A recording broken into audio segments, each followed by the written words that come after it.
এবারে মা দিবসে কন্যা সন্তানকে প্রকাশ্যে আনলেন পরীমণি। ঢাকায় সিনেমার চিত্রনায়িকা পরীমণি দ্বিতীয়বারের মতো মা হয়েছেন চলতি মাসেই। ছেলে শাহীম মাহমুদ পূর্ণর পরে পরীর সংসার আলো করে এসেছে একটি কন্যা সন্তান। তবে ব্যক্তি জীবনে বর্তমানে সিঙ্গেল মাদার হিসেবে পরিচিত পরীমণি তার দ্বিতীয় সন্তান দত্তক নিয়েছেন।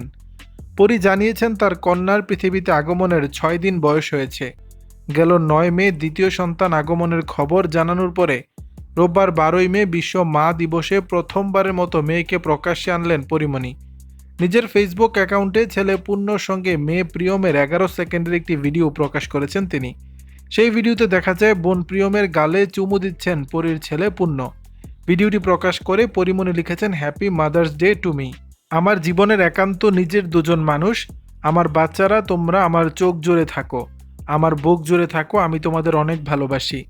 এর আগে নিজের মা হওয়ার খবর জানিয়ে পরীমণি বলেন, এক অন্যরকম অনুভূতি, ছেলের পরে মেয়ে, কি যে আনন্দ। আগামী 12ই মে হবে সাফিরা সুলতানা প্রিয়মের আকিকা।